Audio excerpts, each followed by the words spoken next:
दोस्तों daily science test के series में आज हम लोग देखेंगे डेली साइंस टेस्ट 2। इससे पहले थोड़ा सा देखते हैं हम लोग मोटिवेशनल कोट, जिसके माध्यम से आप दिन भर ऊर्जावान रहेंगे और आपको एक नई अंदर से फीलिंग आएगी जिससे आप पढ़ने बैठोगे। तो आइए उसे देखते हैं हम लोग। आज का मोटिवेशनल कोट, खाली समय में अपने आप को इतना मजबूत बनाओ कि मुश्किल समय में परेशानियां ना हो।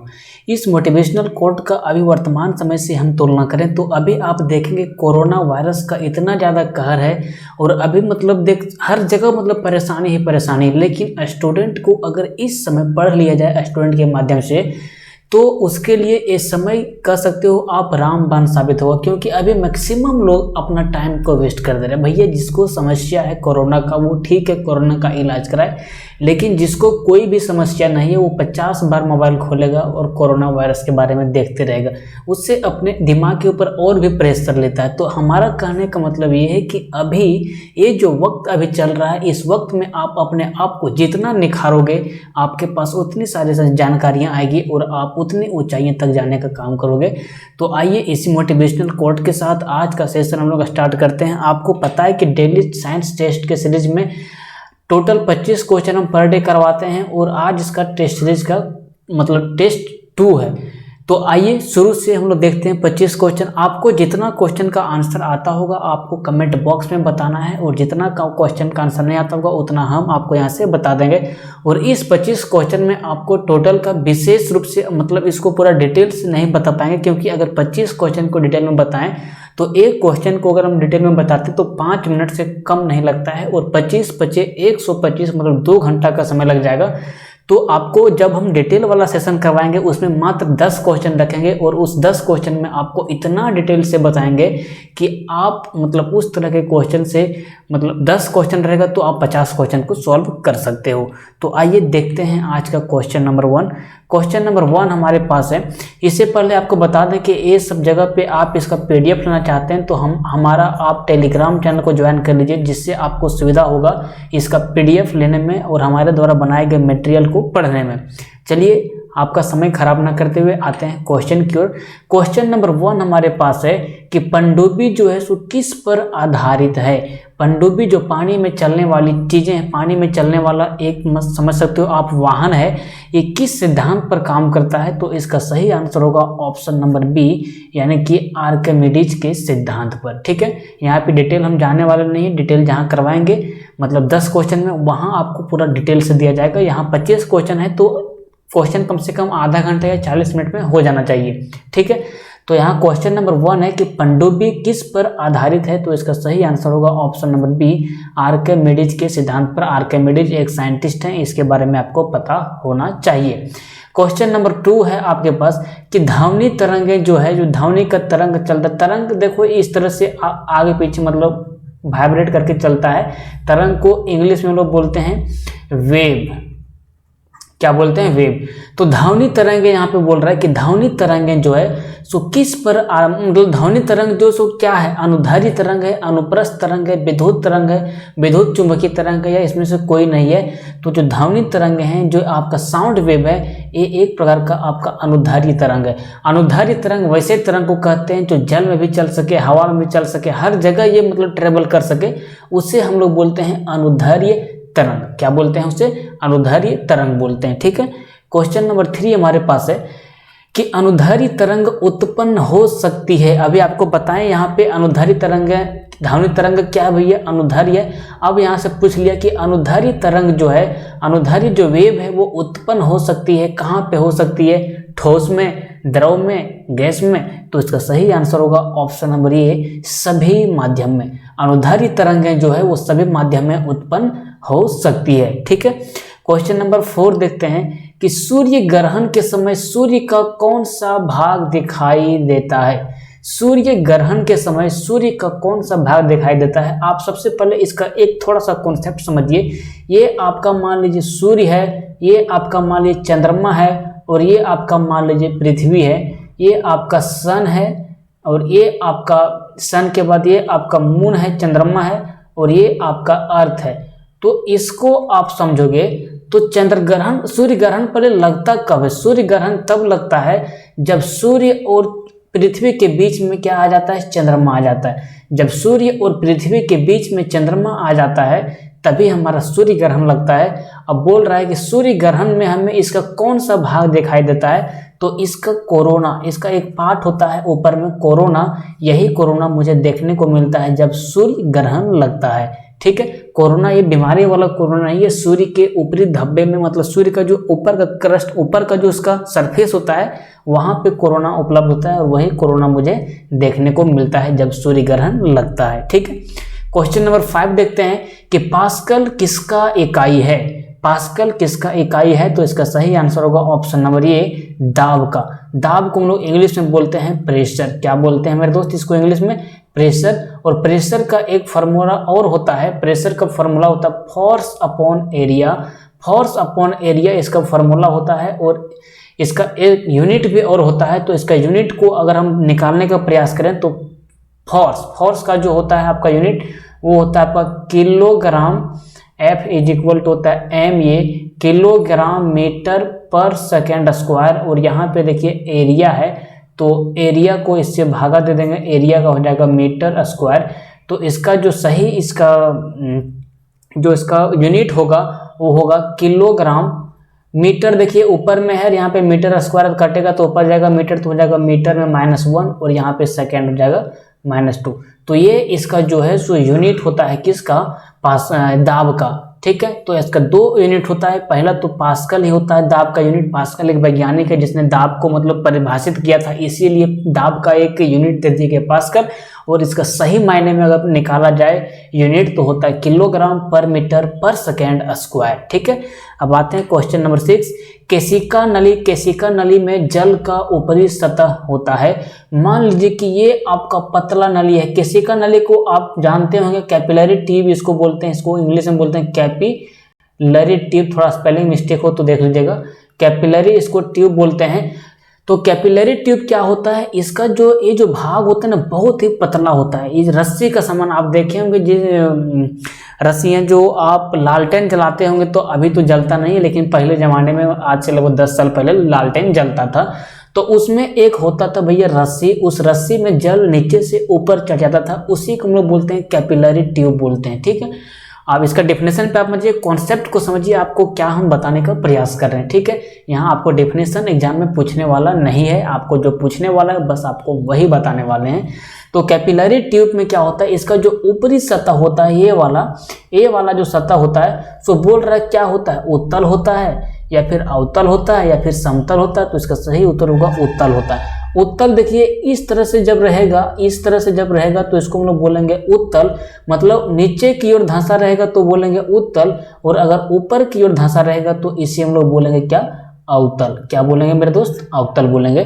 तो केशिका नली में जल का ऊपरी सतह क्या होता है भैया, उत्तल होता है और ये इस तरह से धंसा हुआ होता है। अब देखिएगा कैपिलरी ट्यूब में आपको पता चल जाएगा। ठीक है, अब देखते हैं क्वेश्चन नंबर 7। पारा, पारा को हम लोग इंग्लिश में बोलते हैं, सबसे पहले इसका जो यूनिट होता है वो होता है Hg। क्या होता है भैया, Hg। और इसे हम लोग इंग्लिश में बोलने का प्रयास करें तो इससे हम लोग बोलते हैं मरकरी। तो बोलता है कि पारा जमता है, मतलब पारा जो है सो अपने आप को क्या कर लेता है, संघनन करके जमा लेता है अपने आप को, ये मतलब जमने का काम करता है। तो कितना डिग्री सेल्सियस पे पारा जम जाता है, तो इसका सही उत्तर होगा -39 डिग्री सेल्सियस। क्या, -39 डिग्री सेल्सियस पर क्या होता है भैया, मरकरी जम जाता है। ठीक है, और अगर आपको यहाँ से एक क्वेश्चन और आता है, पारा के साथ अगर कोई और दूसरा धातु को मिक्स कर दिया जाए, मतलब जिस तरह से आप समझ सकते हो लोहा को मिला दो और आप उसमें थोड़ा सा कार्बन मिला दो, उसी तरह से अगर आप मरकरी के साथ कोई दूसरा धातु को मिक्स कर देते हैं तो उसे हम लोग बोलते हैं अमलगम। मान लीजिए कि ये आपका मरकरी है, मरकरी के साथ हम प्लस कर देते हैं किसी अदर एलिमेंट को, इसके साथ हम अगर क्या करते हैं, मिला देते हैं, तो इस मिश्रण को हम लोग बोलते हैं अमलगम। क्या बोलते हैं मेरे दोस्त, इसे हम लोग बोलते हैं अमलगम। ठीक है, इसे आप ध्यान रखेंगे, क्या बोलते हैं इसे हम लोग, अमलगम बोलते हैं। ठीक है, अब अगला हमारे पास क्वेश्चन नंबर 8। क्वेश्चन नंबर 8 हमारे पास है कि एक फाइदम बराबर होता है, एक फाइदम जो है ये कितने के बराबर होता है, तो इसका सही उत्तर होगा ऑप्शन नंबर बी, यानी कि 6 फीट। कितना? 6 फीट। ठीक है, अब आते हैं अगला क्वेश्चन नंबर 9 की ओर। क्वेश्चन नंबर 9 है आपका कि धूप के चश्मे की पावर होती है। तो धूप के चश्मे की पावर, भैया धूप का चश्मा जो पहनता है वो ऐसे वो शौक के वास्ते पहनता है, उसमें किसी भी तरह का पावर नहीं होता है। तो इसका सही उत्तर होगा ऑप्शन नंबर ए, 0 डायोप्टर। यहाँ से आपको एक चीज और पूछता है कि जो पावर का फॉर्मूला होता है वो क्या होता है भैया, तो 1/f होता है। अगर हम फोकस दूरी को बट्टा में लिख दें 1 के, तो उससे हम लोग बोलते हैं पावर। क्या बोलते हैं भैया? पावर बोलते हैं, मतलब क्षमता बोलते हैं। ठीक है, क्वेश्चन नंबर 10 देखते हैं। वायुमंडल में बादलों का तैरने का कारण क्या है? मान लीजिए कि ये आपका वायुमंडल है और ये आपका नीचे का पार्ट पृथ्वी है। तो यहाँ पे जो आप बादल को देखते हैं तैरते हुए, ये बादल कैसे तैरता है, क्या कारण है इसके पीछे कि यहाँ पे बादल तैर जाता है? तो इसका सही उत्तर होगा ऑप्शन नंबर डी, घनत्व, यानी कि डेंसिटी। अब इसको समझने का प्रयास करो। घनत्व बहुत लोगों को समझ में नहीं आता, घनत्व कहते हैं किसे हैं। जैसे कि मान लीजिए अभी हमारे पास यहाँ पे ये है रुमाल, ठीक है, ये है हमारे पास रुमाल और ये हमारा ये चश्मा का है ये बॉक्स। तो आपको इसमें दोनों को पूछा जाएगा कि भैया इसमें से कौन सा ज़्यादा ठोस है और इसमें कौन सा कम ठोस है। तो आप कहोगे भैया ये जो है सो कम ठोस है और ये जो है सो ज़्यादा ठोस है। तो जो पदार्थ ज़्यादा ठोस होता है, जिसमें अंदर अंदर से मटेरियल पूरा जमा के भरा रहता है, उसे हम लोग बोलते हैं ज़्यादा डेंसिटी वाला, और जिसमें कम भरा रहता है उसको हम लोग बोलते हैं कम डेंसिटी वाला। तो यहाँ पे अगर दोनों को देखेंगे तो इसमें सघन से ज़्यादा भरा हुआ, इसमें ज़्यादा मतलब खच के भरा हुआ मटेरियल, तो इससे हम लोग बोलेंगे कि इसका डेंसिटी ज़्यादा है इसके मुकाबले। तो डेंसिटी का मतलब वही होता है। तो इसी तरह से अगर हम बात करें बादल का, तो बादल का जो डेंसिटी होता है वो बहुत ही कम होता है, इतना कम होता है कि ये कहीं भी तैरने लग जाएगा। तो इसका सही उत्तर होगा ऑप्शन नंबर डी, यानी कि घनत्व। ठीक है, अब देखते हैं क्वेश्चन नंबर 11। स्पष्ट दर्शन की न्यूनतम दूरी क्या होती है? जैसे अगर हमको आप देखेंगे तो यहाँ से जो हमारा यहाँ पे सिस्टम लगा हुआ है जिसके माध्यम से हम पढ़ा रहे हैं, और ये जो हमारा फेस है, ये दोनों के बीच आप देखेंगे तो 25 सेंटीमीटर का डिफरेंस है। अगर हम 25 सेंटीमीटर से ज़्यादा अगर अपने माथा को अंदर की ओर ले जाते हैं तो मुझे स्पष्ट दिखता नहीं कि क्या हमारा सिस्टम में लिखा हुआ है। तो एक न्यूनतम दूरी होता है मनुष्य के लिए देखने के लिए कि उससे अगर और नज़दीक चला जाए तो उसको वो नहीं देख पाएगा। जैसे मान लीजिए कि हमारे पास एक पेन टेबलेट का ये है, अब इसको हम पूरा सटा के ऐसे देखेंगे तो हम इसको नहीं देख पाएंगे। इसके लिए मुझे 25 सेंटीमीटर का कम से कम डिफरेंस होना चाहिए, जिसको कैलकुलेट करके साइंटिस्ट लोगों ने निकाला है। तो इसका सही उत्तर होगा ऑप्शन नंबर ए, यानी कि 25 सेंटीमीटर। 25 सेंटीमीटर से न्यूनतम दूरी को हम देख नहीं पाएंगे, देखेंगे लेकिन मतलब क्लियरली नहीं देख पाएंगे। इसीलिए कहा जाता है कि स्पष्ट दर्शन की न्यूनतम दूरी 25 सेंटीमीटर होती है। ठीक है, अब आते हैं क्वेश्चन नंबर 12। ग्रहों के गति के नियम को किसने प्रतिपादित किया? आपको पता है कि ग्रह कितने हैं? 8 हैं। बुध, शुक्र, पृथ्वी, मंगल, बृहस्पति, शुक्र, ये सब हैं आपका ग्रह। तो टोटल आपको बता देना। इसका ट्रिक होता है ग्रह को याद करने का, BSPMB शेव। BSPMB से हम इसको याद रखते हैं। पता नहीं आप लोग किससे याद रखते हैं। तो B से हो जाता है भैया यहाँ पे आपका बुध, B से हो जाता है बुध, S से हो जाता है आपका यहाँ पे शुक्र, और यहाँ से P से हो जाता है यहाँ पे आपका पृथ्वी, P से हो जाता है पृथ्वी, M से हो जाता है यहाँ पे आपका मंगल, और B से आपका यहाँ पे हो जाता है बृहस्पति, और A से आपका हो जाता है अरुण, A से आपका हो जाता है अरुण, और यहाँ पे आपका V से हो जाता है वरुण। तो यहाँ पे बोल रहा है ये जितने भी ग्रह आपको दिख रहे हैं, बुध, शुक्र, पृथ्वी, मंगल, बुध, बृहस्पति, अरुण, वरुण, ये सारे जो ग्रह हैं, ये सारे ग्रह जो हैं सो क्या करते हैं भैया? गति करते हैं, मतलब ये घूमते रहते हैं, ये अपना रिवोल्यूशन करते रहते हैं। तो वही बोल रहा है कि ये जो अपना रिवोल्यूशन करते हैं, ये तो रिवोल्यूशन कर ही रहते शुरू से, लेकिन इसके बारे में पता किसने लगाया सर्वप्रथम? तो इसका सही उत्तर होगा option number A, Kepler. Kepler नामक साइंटिस्ट ने ही सर्वप्रथम पता लगाया था कि जो प्लेनेट होते हैं वो क्या करते हैं भैया? रिवोल्यूशन करते हैं, चारों ओर घूमते हैं। तो इसका सही आंसर होगा ऑप्शन नंबर ए, केपलर। ठीक है, अब आते हैं क्वेश्चन नंबर 13। मुर्रा किस पालतू प्राणी का नस्ल है? जैसे आप देखोगे गाय का नस्ल होता है, भैंस का नस्ल होता है, आदमी का भी नस्ल होता था, मतलब पहले हम लोग बंदर थे, अभी हम लोग जानवर बन गए हैं। तो इसी तरह से प्रत्येक प्राणी का कुछ न कुछ नस्ल होता है, पक्षियों का भी कुछ कुछ नस्ल होता है। तो इसी तरह से बोल रहा है कि ये जो मुर्रा है भैया, ये मुर्रा है वो किस पालतू प्राणी का नस्ल है, मतलब किस पालतू प्राणी का एक समझ लो पार्ट है। तो इसका सही उत्तर होगा ऑप्शन नंबर ए, यानी कि भैंस। क्या होगा मेरे दोस्त? भैंस। भैंस का एक मतलब कह सकते हो आप प्राणी है, मतलब नस्ल है उसका कौन? मुर्रा। ठीक है, अब देखते हैं क्वेश्चन नंबर 14। विश्व की दूध की रानी किस बकरी को कहा जाता है? विश्व की दूध की रानी किस बकरी को कहा जाता है? तो सानेन नाम की एक बकरी होता है, ये सानेन नाम की बकरी है, इसे विश्व की दूध की संज्ञा दिया जाता है, विश्व की दूध की रानी की संज्ञा दिया जाता है किसे? सानेन नामक बकरी को। ठीक है, अब देखते हैं क्वेश्चन नंबर 15। क्वेश्चन नंबर 15 है, सबसे बड़ा जीवित पक्षी कौन है? सबसे बड़ा जीवित पक्षी कौन है भैया? तो इसका सही उत्तर होगा ऑप्शन नंबर बी, शुतुरमुर्ग होगा। और यहीं से आपको पूछ लिया जाता है कि सबसे बड़ा अंडा किस पक्षी का होता है? तो इस पक्षी का भैया सबसे बड़ा क्या होता है? सबसे बड़ा अंडा होता है। सबसे बड़ा अंडा किसका होता है मेरे दोस्त? तो शुतुरमुर्ग का होता है। ठीक है, क्वेश्चन नंबर 16 देखते हैं कि औषधि जो दर्द दूर करती है, औषधि जो दर्द दूर करती है, ये कौन सी औषधि होती है? तो इसका सही उत्तर होगा ऑप्शन नंबर ए, एनाल्जेसिक। क्या होगा मेरे दोस्त? एनाल्जेसिक। एनाल्जेसिक नामक औषधि क्या करता है? हमारे बॉडी के दर्द को दूर कर देता है। ठीक है, अब देखते हैं क्वेश्चन नंबर 17। दूध का पीएच मान कितना होता है? दूध का पीएच मान कितना होता है? पीएच का आपको कभी कभी अगर मान लीजिए फुल फॉर्म पूछ लिया जाए, कई एग्जाम में इसका फुल फॉर्म पूछ लिए जाते हैं, तो आपको टिक मारना है। अगर पूछ लिया जाए कि पीएच का फुल फॉर्म क्या होता है, तो इसका फुल फॉर्म होता है पावर ऑफ क्या होता है? हाइड्रोजन। क्या होता है मेरे दोस्त? पावर ऑफ हाइड्रोजन होता है पीएच का फुल फॉर्म। और इसका जो पीएच मान होता है दूध का, वो होता है 7.4। ठीक है, 7.4 होता है। इसका एक यूनिट होता है, 1 से लेके ये चलता है भैया कहाँ तक? 1 से लेके चलता है 14 तक, और 7 देखिए आता है बीच में। अगर 7 के इधर किसी का पीएच मान बता रहा है, मतलब 7 से कम बता रहा है, तो वो पदार्थ आपका हो जाएगा एसिड। और अगर किसी का 7 से ज़्यादा पीएच मान बता रहा है, तो वो पदार्थ हो जाता है अपने आप में क्या हो जाता है? बेस। क्या होता है मेरे दोस्त?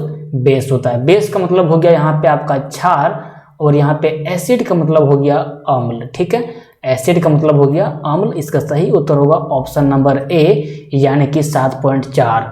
ठीक है, अब अगला देखते हैं, मनुष्य के शरीर की सबसे छोटी हड्डी कौन सी होती है? आपको पता होना चाहिए कि मनुष्य के शरीर की सबसे लचीली हड्डी ये हमारी कान की हड्डी होती है। और यही कान के हड्डी में 3 प्रकार के हड्डी पाई जाती है। उसमें से एक प्रकार की हड्डी होती है जिसे हम लोग बोलते हैं स्टेपिस। और यही पूरे शरीर की, यही हमारे पूरे बॉडी की क्या होती है? सबसे छोटी हड्डी होती है। कौन सा?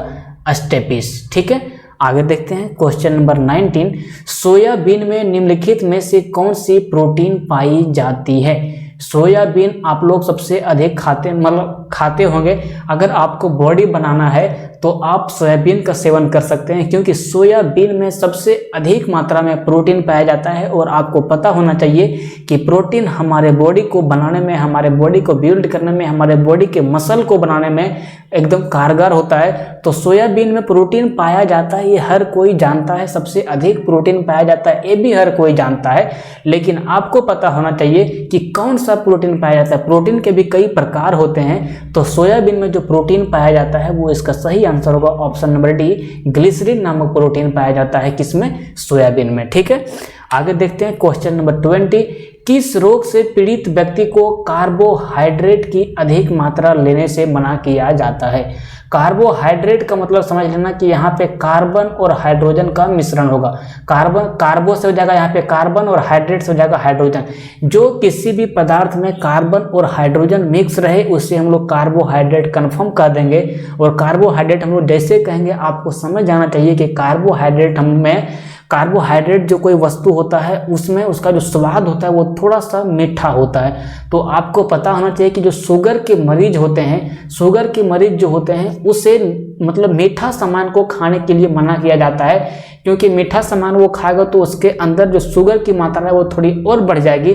तो उसी से आपको याद रखना है कि आपको जो कार्बोहाइड्रेट की अधिक मात्रा, मतलब कार्बोहाइड्रेट का मतलब क्या, मीठा, और मीठा क्या होता है जिसमें कार्बोहाइड्रेट होता है। तो यहाँ याद रखना है कि किस रोग से पीड़ित व्यक्ति को कार्बोहाइड्रेट की अधिक मात्रा लेने से मना किया जाता है, तो मधुमेह। मधुमेह आपको याद रखना है कि मधुमेह और ये आपका शुगर, ये दोनों एक ही होता है। शुगर हो गया इंग्लिश नाम और मधुमेह हो गया आपका हिंदी नाम। तो मधुमेह जिसको बीमारी होता है उसे कार्बोहाइड्रेट की अधिक मात्रा लेने से क्या किया जाता है, मना किया जाता है। ठीक है, अब आगे देखते हैं क्वेश्चन नंबर 21।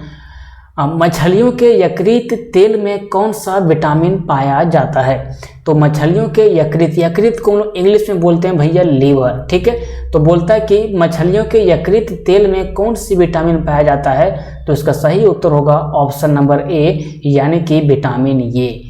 तो मछलियों के यकृत तेल में कौन सा विटामिन पाया, इसको तो आपको डायरेक्ट याद ही रखना पड़ेगा। और आपको एक चीज याद रखना है कि ये जो विटामिन बी और विटामिन सी है, ये विटामिन बी और विटामिन सी वसा में क्या होता है भैया, वसा में ये दोनों विटामिन क्या होता है, घुलनशील नहीं होता है। वसा में ये दोनों क्या होता है, घुलनशील नहीं होता है। विटामिन डी हमारे हड्डियों के लिए ज़्यादा उपयोगी होता है, विटामिन डी हमारे हड्डियों के लिए ज़्यादा उपयोगी होता है। और विटामिन ए हमारे आँख के पावर को बढ़ाता है, हमारे देखने की क्षमता को बढ़ाता है। कौन? Vitamin A. ठीक है, विटामिन ए जो क्या करता है, हमारे आँख की क्षमता को बढ़ाता है। अब यहाँ से आपको पूछ लिया जाएगा कि विटामिन ए को किसी और अन्य नाम से हम लोग जानते हैं, तो वो नाम क्या है? तो वो नाम है भैया हमारा रेटिनॉल। क्या है मेरे दोस्त? रेटिनॉल। तो विटामिन ए को हम लोग क्या जानते हैं, रेटिनॉल के नाम से भी जानते हैं। ठीक है, अब आगे देखते हैं क्वेश्चन नंबर 22।